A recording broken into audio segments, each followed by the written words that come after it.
வணக்கம் நண்பர்களே. திருச்செந்தூர் முருகன் கோவில் வியப்பூட்டும் வரலாறு. ஒரு கல் சிலைக்கு வியர்க்குமா? கொதிக்கும் கோபத்தால் சிலையிலிருந்து வியர்வை வெளியாகுமா? கேட்கவே விசித்திரமாக இருக்கலாம். ஆனால் தண்ணீரே சேர்க்காமல் கெட்டியாக அரைக்கப்பட்ட சந்தனத்தை ஒரு சிலையின் மீது பூசினால் சில மணி நேரங்களிலேயே அந்த சந்தனம் முழுவதும் வியர்வையால் கரைந்து வழியும் அற்புதம் இன்றும் திருச்செந்தூர் முருகப்பெருமான் கோவிலில் நடக்கிறது. இது வெறும் கற்பனையல்ல, இன்று வரை தொடரும் ஒரு அதிசயம். சுமார் 200 ஆண்டுகளுக்கு முன்பு ஆங்கிலேயர் ஆட்சிக் காலத்தில் ஒரு பிரிட்டிஷ் உயரதிகாரி இந்த கோயிலுக்கு வந்தார். முருகப்பெருமானுக்கு விசிறிக் கொண்டிருப்பதைப் பார்த்து, "என்ன, உங்கள் கடவுளுக்கு வேர்க்குமா?" என்று ஏளனமாகக் கேட்டார். அர்ச்சகர்கள் தயங்காமல், "ஆம், எங்கள் இறைவனுக்கு வியர்க்கும்" என்று கூறி சிலையின் மேலிருந்த மாலைகளையும் கவசங்களையும் நீக்கி வியர்வைத் துளிகளை காட்டினர்.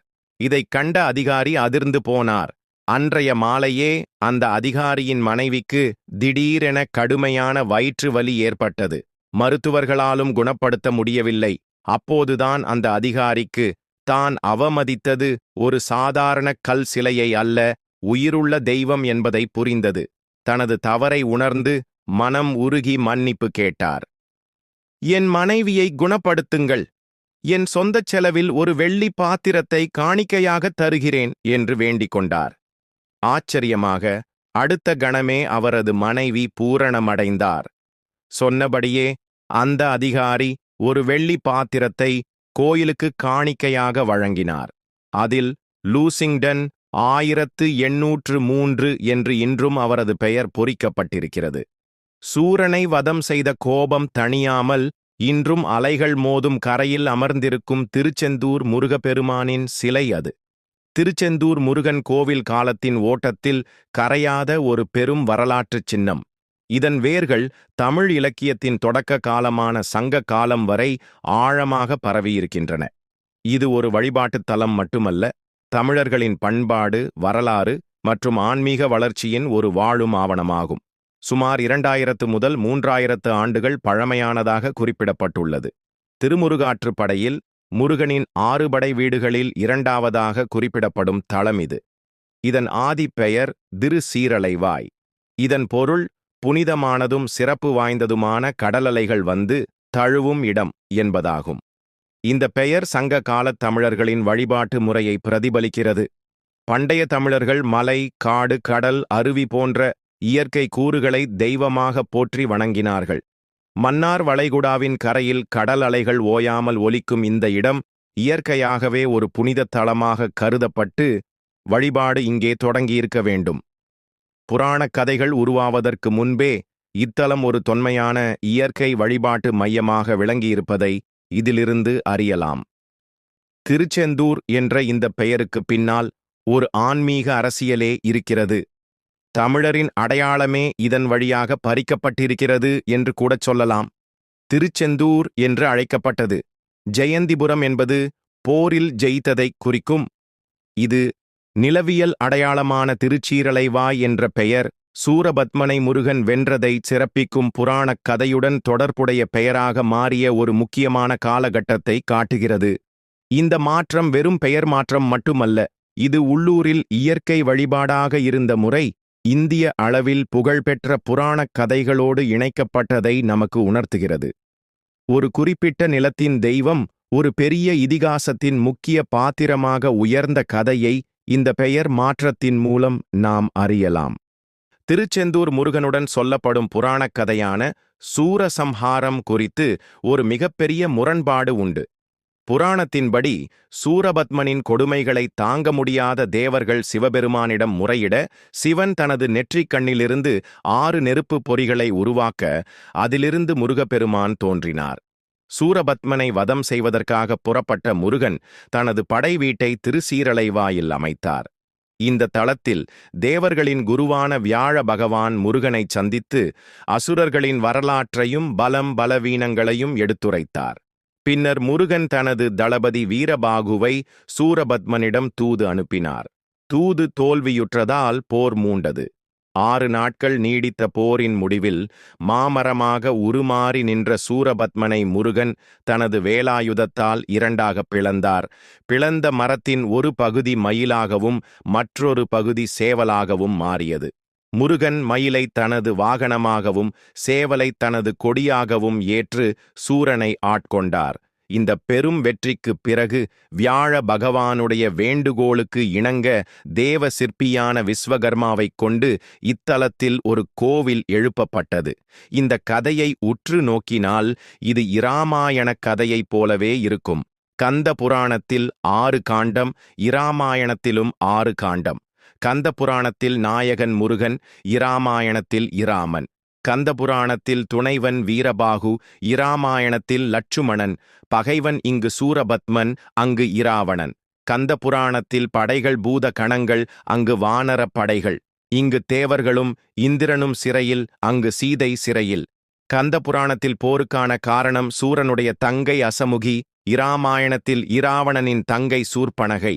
கந்த புராணத்தில் சூரன் சிறந்த சிவபக்தன், இராமாயணத்தில் இராவணன் சிறந்த சிவபக்தன். இவ்வாறு கந்த புராணத்திற்கும் இராமாயணத்திற்கும் இடையே காணப்படும் வியக்கத்தக்க ஒற்றுமைகள் தற்செயலாக தோன்றவில்லை.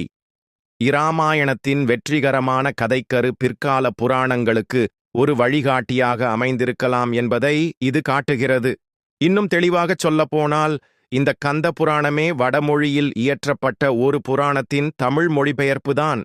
வடமொழியில் உள்ள 18 புராணங்களில் ஒன்றான சங்கர சங்கீதை புராணத்தில் சிவரகசிய கண்டத்தில் இடம்பெற்றுள்ள முதல் 6 காண்டங்களின் தமிழ் மொழிபெயர்ப்பே இன்று திருச்செந்தூர் முருகனுக்குச் சொல்லப்படும் கந்த புராணம்.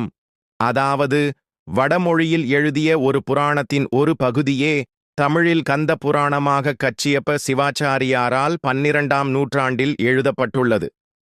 இரண்டுமே வடமொழியில் எழுதப்பட்டதுதான். ஒரே மாதிரியான கதைகளத்தை கொண்டதுதான். இரண்டுமே ஒரு கட்டத்திற்கு மேல் தமிழ் நிலத்தில் நடப்பது போல இருக்கும். அப்படி என்றால் வட இந்தியாவில் இந்த கதையை எழுதுவதற்கு முன்னால் அந்த எழுத்தாளர், கவிஞர் நம் தமிழ் நிலத்தில் ஏற்கனவே பிரபலமாக இருந்த தெய்வத்தை பற்றி தெரிந்து வைத்திருக்க வேண்டும். அதை அவர்கள் எடுத்து தங்கள் கடவுளாக பயன்படுத்தி இருக்க வேண்டும் என்ற கருத்துக்கும் நாம் வர முடியும்.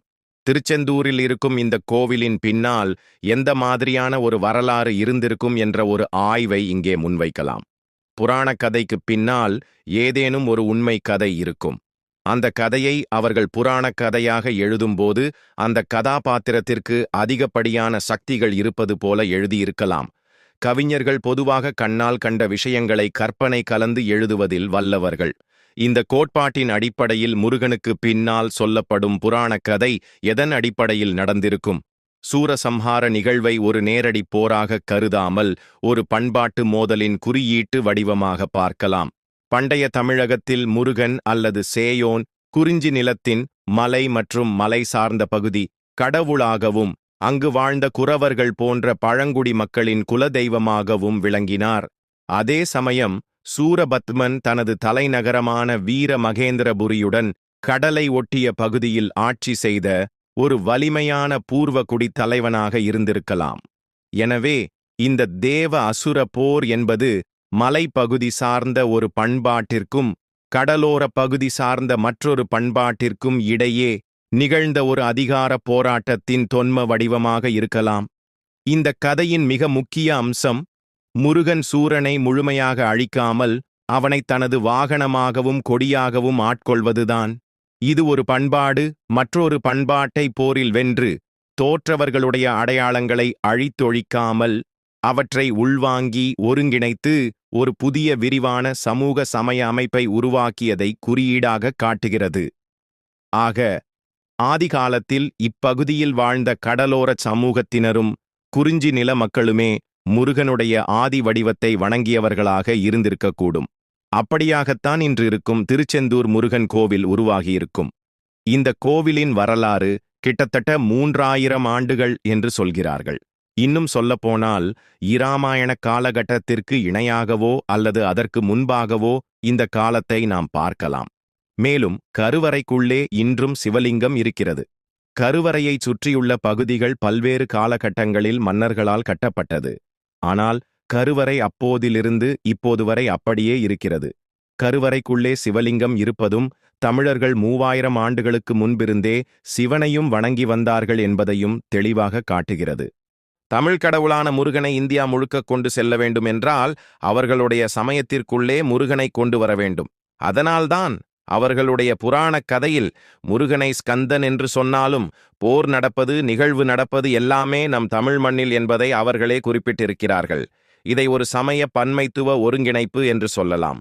வெவ்வேறு நம்பிக்கைகள், மரபுகள் மற்றும் வழிபாட்டு முறைகள் ஒன்றிணைந்து ஒரு புதிய அமைப்பை உருவாக்கும் செயல்முறையே இது. இதன் நோக்கம் வெவ்வேறு பண்பாடுகளுக்கு இடையே ஒற்றுமையையும் சக வாழ்வையும் எளிதாக்குவது. இந்து மதம் தொன்று தொட்டு உள்ளூர் மற்றும் பழங்குடி தெய்வங்களை தன்னுடைய பெரும் தெய்வ மரபுக்குள்ளே உள்வாங்கும் தன்மை கொண்டது. உதாரணமாக, பழங்குடி மக்களின் வழிபாட்டுச் சின்னங்கள்தான் விஷ்ணுவின் அவதாரங்களாக உருவாகியுள்ளன. ஆனால் இந்த புராணக் கதை செய்த தாக்கம் மிகப்பெரியது. எந்த அளவிற்கு என்றால், தமிழ் பெயரான திருச்செந்தூர் என்ற ஒரு அழகான பெயரே போரில் ஜெயித்ததால் ஜெயந்திபுரம் என்பது செந்திபுரமாகி திருச்செந்தூர் என்று மாறியிருக்கிறது. முருகனின் அறுபடை வீடுகளில் திருப்பரங்குன்றம், பழனி, சுவாமிமலை, திருத்தணி, பழமுதிர்சோலை ஆகிய 5 மலைகள் மீதோ அல்லது குன்றுகள் மீதோ அல்லது அடிவாரத்திலோ அமைந்துள்ளன. ஆனால் திருச்செந்தூர் மட்டுமே கடற்கரையில் அமைந்துள்ள ஒரே படை வீடு. அதே சமயம் திருச்செந்தூர் கருவறை ஒரு பாறையின் திட்டின் மீதுதான் உள்ளது. காலப்போக்கில் அந்த குன்றின் அல்லது அந்த மலையின் ஒரு பகுதி கடலுக்குள்ளே மூழ்கியிருக்கலாம் அல்லது கடல் மேலே வந்திருக்கலாம். 2000, 3000 வருடங்களுக்கு முன்பு அங்கே கடல் எப்படி இருந்தது என்று நமக்கு தெரியாது. இன்றும் திருச்செந்தூரில் அவ்வப்போது கடல் உள்ளே செல்வதும் வெளியே வருவதுமாக இருக்கிறது. அப்படி கடல் உள்ளே செல்லும்போது பல்வேறு கல்வெட்டுகள், சிலைகள் கிடைத்து கொண்டுதான் இருக்கின்றன. ஆகவே கண்டிப்பாக திருச்செந்தூரில் இப்போது நாம் பார்க்கும் கடல் மிகவும் தள்ளிதான் இருந்திருக்க வேண்டும். அந்த இடத்தில் ஒரு குன்றோ அல்லது ஒரு சிறிய மலைப்பகுதியோ இருந்திருக்க வேண்டும். அதன் மீதுதான் இப்பொழுது இருக்கும் முருகனின் சிலை இருக்கிறது. அதனால்தான் அங்கே கட்டப்பட்டிருக்கும் மேற்கு கோபுரமும் மூடப்பட்டிருக்கிறது. சில இலக்கிய குறிப்புகளில் திருச்செந்தூரில் சந்தனமலை என்று ஒரு மலை இருந்ததாகவும் குறிப்புகள் உள்ளன.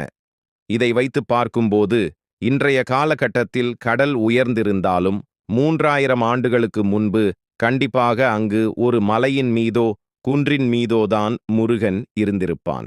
இதை இன்றைய அறிவியலால் ஓரளவுக்கு புரிந்து கொள்ள முடிகிறது. 2004ஆம் ஆண்டு இந்திய பெருங்கடலில் ஏற்பட்ட சுனாமியின் போது சுற்றியுள்ள பகுதிகள் கடுமையாக பாதிக்கப்பட்ட போதும் திருச்செந்தூர் கோயில் வளாகத்திற்குள் கடல் நீர் புகவில்லை. இதற்கு புவியியல் ரீதியான காரணங்களும் முன்வைக்கப்படுகின்றன. திருச்செந்தூர் கோயில் கடலுக்குள் நீண்டு செல்லும் ஒரு பாறையின் முனையில் அமைந்துள்ளது. தென்கிழக்கிலிருந்து வரும் சுனாமி அலைகளின் வேகத்தை கடலுக்குள் இருக்கும் பாறை குறைத்திருக்கிறது. மேலும் இலங்கையின் நீர்ப்பரப்பு ஒரு இயற்கை தடையாக நின்று அலைகளின் சீற்றத்தை குறைத்திருக்கிறது. இறைவன் இயற்கையின் விதிகளை மீறி செயல்படவில்லை. மாறாக அந்த விதிகளையே தனது கருவியாக பயன்படுத்தி கோயிலை காத்தார் என்று நம்பாமல் இருக்கவும் முடியவில்லை. அறிவியலும் நம்பிக்கையும் ஒன்றுணையும் போது அது இறைவனுடைய பாதுகாப்பை பற்றிய ஒரு சக்தி வாய்ந்த, மறுக்க முடியாத கதையாக உருவெடுக்கிறது. பொதுவாக கடற்கரைக்கு அருகில் கட்டப்படும் வீடுகளில் தோண்டப்படும் கிணறுகளில் உப்பு நீரே கிடைக்கும். இது இயற்கையின் நியதி. ஆனால் திருச்செந்தூரில் இந்த நியதிக்கு மாறாக கடலுக்கு மிக அருகில் ஒரு கிணறு உள்ளது. அதுதான் நாழிக்கிணறு. இதன் சிறப்பம்சம் என்னவென்றால், இந்த நீர் இனிப்பாகவும் குடிப்பதற்கு உகந்ததாகவும் இருப்பதுதான். அங்கு வருபவரை வியப்பில் ஆழ்த்தும் ஒரு அற்புதம் இது. கோயிலின் மிக முக்கிய அதிசயங்களில் ஒன்றான இந்த நாழிக்கிணறு கடலிலிருந்து சில மீட்டர்களே தொலைவில் அமைந்திருந்தாலும் அதை சுற்றியுள்ள நிலத்தடி நீர் உப்பாக இருக்க, இந்த நீர் மட்டும் சுவையான நன்னீராக இருப்பது வியக்கத்தக்க ஒன்று. ஏறக்குறைய ஒரு சதுரடி பரப்பளவு கொண்ட ஒரு சிறிய ஊற்றாக ஒரு பெரிய கிணற்றுக்குள் இது அமைந்துள்ளது. அள்ளக் குறையாத இந்த நீர் பக்தர்களுக்கு பெரும் அதிசயமாக விளங்குகிறது. புவியியல் ரீதியாக பார்த்தால் இது ஒரு தனித்துவமான நன்னீர் அடுக்கு. இதைச் சுற்றியுள்ள உப்பு நீரால் பாதிக்கப்படாமல் நீரூற்றாக வெளிவர வாய்ப்பு இருக்கிறது. எது எப்படி இருந்தாலும் நாழிக்கிணற்றின் உண்மையான சிறப்பு அதன் அடையாளபூர்வமான அர்த்தத்தில்தான் இருக்கிறது. புராணக் கதைகளின்படி சூரசம்ஹாரத்திற்குப் பின்னர் தனது படைவீரர்களின் தாகத்தை தணிக்க முருகப்பெருமான் தனது வேலால் உருவாக்கிய நீரூற்று இது என்று சொல்லப்படுகிறது. உப்பு நிறைந்த இடத்திலும் இனிய நீர் கிடைப்பது என்பது எவ்வளவு கடினமான சூழ்நிலையிலும் இறைவனுடைய கருணை சுரக்கும் என்பதற்கான கண்கூடான சான்றாக பக்தர்கள் இதை பார்க்கிறார்கள். புராணக் கதைகளையும் அற்புதங்களையும் தாண்டி அனைவரும் அந்த திருச்செந்தூர் முருகனை வணங்குவதற்கு சமீபத்தில் 17ஆம் நூற்றாண்டில் ஒரு சம்பவம் நடந்தது. கிறிஸ்து பிறப்பு 1649ஆம் ஆண்டு பிப்ரவரி மாதம் வணிகப் போட்டியில் ஈடுபட்டிருந்த டச்சு படையினர் திருச்செந்தூர் கடற்கரை நோக்கி வந்து அங்கிருந்த முருகனுடைய கோயிலை தங்கள் கட்டுப்பாட்டுக்குள் கொண்டு வந்தார்கள். அவர்கள் கோயிலை ஒரு இராணுவ தளமாகவும் கொத்தளமாகவும் மாற்றி பீரங்கிகளை நிறுத்தி பயன்படுத்த ஆரம்பித்தார்கள். அக்காலத்தில் இப்பகுதி மதுரை மன்னர் திருமலை நாயக்கருடைய ஆட்சிக்கு உட்பட்டிருந்தது. கோயிலை ஆக்கிரமித்த டச்சுக்காரர்களை உடனடியாக வெளியேறும்படி நாயக்கருடைய பிரதிநிதி உத்தரவிட்டார். ஆனால் டச்சுக்காரர்கள் அந்த உத்தரவை மதிக்கவில்லை. மாறாக கோயிலை விட்டு வெளியேற வேண்டுமானால் தங்களுக்கு 1,00,000 ரியால்கள் பிணைத்தொகை வழங்க வேண்டும் என்றும் மிரட்டல் விடுத்தார்கள். அவர்களுடைய இந்த அடாவடித்தனத்தைக் கண்டு கோபமுற்ற உள்ளூர் மக்களும் திருமலை நாயக்கருடைய படைகளும் இணைந்து அவர்களை எதிர்த்து போரிட்டார்கள். இந்த மோதலில் டச்சு படையினர் சிலர் கொல்லப்பட்டனர். மக்களின் கிளர்ச்சி வலுத்ததால் டச்சுக்காரர்கள் கோயிலை விட்டு தப்பிச் செல்ல முடிவு செய்தார்கள். வெளியேறுவதற்கு முன்பு கோயிலின் கருவூலத்தை கொள்ளையடித்து தங்கள் கப்பலில் ஏற்றிக்கொண்டு புறப்பட்டு விட்டார்கள். இவ்வாறு டச்சுக்காரர்கள் சிலைகளோடு கடலில் பயணிக்கத் தொடங்கிய சிறிது நேரத்திலேயே முருகனுடைய திருவிளையாடல் ஆரம்பித்துவிட்டது. ஒரு பெரும் புயலும் மழையும் உருவானது. கடல் கொந்தளித்தது. கப்பல் கவிழ்க்கும் நிலைக்குச் சென்றது. தாங்கள் கொள்ளையெடுத்த சிலைகளுடைய சக்தியால்தான் இந்த பேராபத்து நிகழ்வதாக உணர்ந்த கப்பல் மாலுமிகள் தங்கள் உயிருக்கு ஆபத்து வரக்கூடாது என்று அஞ்சி சண்முகர் மற்றும் நடராஜர் சிலைகளை கடலுக்குள் தூக்கி எறிந்தார்கள். சிலைகளை கடலில் வீசிய மறுகணமே புயல் நின்று கடல் அமைதியானது. டச்சுக்காரர்கள் தங்கள் நாட்டுக்கு தப்பிச் சென்று விட்டார்கள். இந்த 2 சிலைகளும் கடலில் வீசப்பட்டு சில ஆண்டுகள் கடந்தன. தீவிர முருக பக்தரும் திருமலை நாயக்கருடைய உள்ளூர் பிரதிநிதியுமான வடமலையப்ப பிள்ளை சிலைகள் கொள்ளை போனதால் மிகுந்த மனவேதனையில் இருந்தார். ஒரு நாள் இரவு அவரது கனவில் தோன்றிய முருகன் தனது சிலைகள் கடலுக்குள் இருக்கும் இடத்தை குறிப்பிடுகிறார். அந்த இடத்தில் ஒரு எலுமிச்சம்பழம் கடலில் மூழ்காமல் மிதக்கும் என்றும் அதற்கு மேலே வானத்தில் கருடன் ஒன்று வட்டமிடும் என்றும் அடையாளமாக முருகன் கூறினார். கனவில் கிடைத்த குறிப்பின்படி வடமலையப்ப பிள்ளை உள்ளூர் மக்களின் உதவியுடன் கடலில் முத்து குளிக்கும் மீனவர்களோடு படகுகள் கடலுக்குள் சென்றார். முருகன் குறிப்பிட்ட அடையாளங்களைக் கண்டு அந்த இடத்தில் கடலுக்குள் மூழ்கித் தேடினார்கள். அதாவது எலுமிச்சம் பழம் மிதந்தது. வானத்தில் கருடன் வட்டமிட்டான். வியக்கத்தக்க வகையில் சண்முகர் மற்றும் நடராஜர் சிலைகள் கடலுடைய அடியிலிருந்து மீட்கப்பட்டன. மீட்கப்பட்ட சிலைகள் மிகுந்த மகிழ்ச்சியோடு கரைக்கு கொண்டு வரப்பட்டன. பல ஆண்டுகள் கடல் நீரில் இருந்ததால் ஏற்பட்ட உப்புத்தன்மையால் ஏற்பட்ட அரிப்பை இன்றும் சண்முகருடைய திருமேனியில் காணலாம். கிறிஸ்து பிறப்பு 1653ஆம் ஆண்டு மீட்கப்பட்ட சிலைகள் மீண்டும் கோயிலில் முறைப்படி பிரதிஷ்டை செய்யப்பட்டு குடமுழக்கு விழா வெகு விமர்சையாக நடத்தப்பட்டது. 16ஆம் நூற்றாண்டில் திருவிதாங்கூர் மன்னர் ஆட்சிக் காலத்தில் கோயிலை சீரமைத்ததற்கான கல்வெட்டுச் சான்றுகளும் இருக்கின்றன. பிற்காலத்தில் சிதிலமடைந்த கோயிலை மௌனசாமி, காசி சுவாமி, ஆறுமுக சுவாமிகள் ஆகிய மூவரும் புனரமைத்த வரலாறும் இருக்கிறது. சுமார் 3000 ஆண்டுகளுக்கு முன்பு திருச்செந்தூர் முருகன் கோயிலை கட்டியது யார் என்ற கேள்விக்கு வரும்போது 2 விதமான பதில்கள் கிடைக்கின்றன. இதற்கு பின்னாலும் ஒரு ஆன்மீக அரசியல் இருக்கிறது. இணையதளத்தில் கோயிலை கட்டியது விஸ்வகர்மா என்று குறிப்பிடப்பட்டிருக்கிறது. அதே சமயத்தில் தமிழ்நாட்டின் அதிகாரபூர்வ இணையதளத்தில் இந்த கோயிலை கட்டியவர் மயன் என்று சொல்லப்படுகிறது. இது ஒரு எளிய தகவல் பிழை என்பதை விட இருவேறுபட்ட கலாச்சாரம் மற்றும் இறையியல் கண்ணோட்டங்களுடைய பிரதிபலிப்பாக இது அமைந்திருக்கிறது. ஒரு தரப்பினர், குறிப்பாக அகில இந்திய புராணங்களின்படி தேவர்களுடைய குருவான வியாழ பகவானுடைய வேண்டுகோளுக்கு இணங்க தேவர்களுடைய சிற்பியான விஸ்வகர்மா இந்த கோயிலை கட்டியதாக கூறுகிறார்கள். இவ்வாறு சொல்வதால் இது கோயிலுடைய தோற்றத்தை சமஸ்கிருத மரபு மற்றும் தேவலோகத்தோடு தொடர்புபடுத்துகிறது. மற்றொரு தரப்பினர் கோயிலின் அதிகாரபூர்வ இணையதளம் உள்ளிட்ட உள்ளூர் மக்களின் மரபுகளின்படி சூரபத்மனை வென்ற முருகப்பெருமான் சிவபெருமானுக்கு நன்றி செலுத்தும் விதமாக அசுரர்களுடைய சிற்பியான மையனைக் கொண்டு இந்த கோயிலை கட்டியதாகச் சொல்கிறார்கள். இந்த முரண்பட்ட கருத்துக்களுக்குப் பின்னால் ஆழமான அர்த்தங்கள் இருக்கின்றன. கோயிலை கட்டியது மையன் என்று சொன்னால் அது தமிழ் மரபில் கட்டப்பட்ட தமிழர் கோவில் என்று ஆகும். ஆனால் அதையே கோயிலை கட்டியது விஸ்வகர்மா என்று சொல்லும்போது சமஸ்கிருத மரபோடு வேதத்தோடு தொடர்புடையதாகிறது. அப்படியென்றால் முருகனுடைய அந்த வரலாறு, அந்த கதை வேதத்தோடு தொடர்புடையதாகிறது. வடநாட்டு வாசம் வீச ஆரம்பிக்கிறது.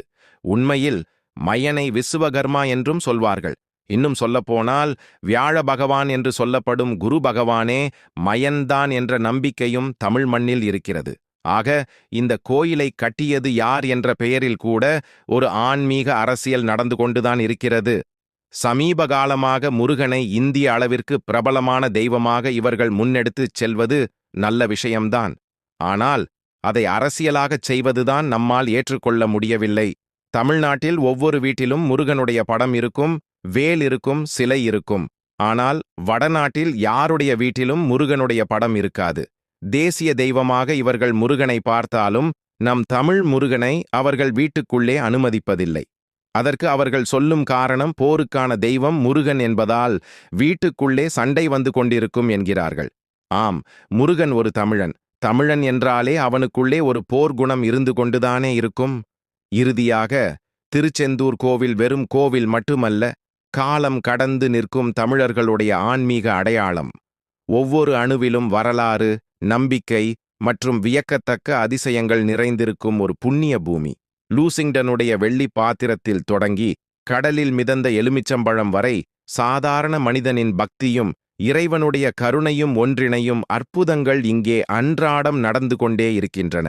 டச்சு படையெடுப்பின் போதும், சுனாமியின் போதும், பிற இயற்கை சீற்றங்களின் போதும் திருச்செந்தூர் முருகன் தன்னை நம்புபவர்களை கைவிட்டதே இல்லை என்பதையே வரலாறு காட்டுகிறது. புராணங்களும் கதைகளும் நம்பிக்கைகளும் ஒருபுறம் இருந்தாலும் திருச்செந்தூர் ஒரு உண்மையான உணர்வு. கடலோரம் அமர்ந்திருக்கும் முருகனை தரிசிக்கும்போது நம் மனபாரங்கள் எல்லாம் கரைந்து ஒரு ஆழ்ந்த அமைதி நம்மை ஆட்கொள்கிறது. அந்த கடல் அழகின் ஓசையில் காலங்கள் கடந்தும் ஒலிக்கும் தமிழர்களுடைய ஆன்மீகத்தின் குரல் கேட்கிறது. இந்த நவீன உலகில் அறிவியலும் தொழில்நுட்பமும் மலர்ந்து விட்டாலும் திருச்செந்தூர் போன்ற புனித தலங்கள் நமக்கு உணர்த்துவது ஒன்றுதான். கடவுள் வெறும் சிலை அல்ல, அது நம் ஆழ மனதில் இருக்கும் நம்பிக்கை. அந்த நம்பிக்கைதான் நம்மை வாழ்வின் சவால்களை எதிர்கொள்ளவும், தோல்விகளை கடக்கவும், அன்பையும் கருணையையும் கடைபிடிக்கவும் உதவுகிறது. திருச்செந்தூர் முருகன் கோவில் நம் தமிழர்கள் விட்டுச் சென்ற ஆன்மீக பொக்கிஷம். அதை நாம் போற்றி பாதுகாத்து அடுத்த தலைமுறைக்கும் கொண்டு சேர்க்க வேண்டும். இது வெறும் கடமை மட்டுமல்ல, ஒரு வரம். அந்த வரத்தை பெற்ற நாம் கொடுத்து வைத்தவர்கள். திருச்செந்தூருக்கு ஒரு முறை சென்று வாருங்கள். அங்கு வீசும் காற்றில், அங்கு எழும் ஒளியில், அங்கு ஒளிரும் விளக்கின் ஒளியில் உங்களுக்குள் ஒரு மாற்றம் நிகழும். அதுதான் திருச்செந்தூர் முருகனுடைய மகிமை. இந்த பதிவு பிடித்திருந்தால் லைக் செய்து நமது சேனலை சப்ஸ்கிரைப் செய்து கொள்ளுங்கள். நன்றி, வணக்கம்.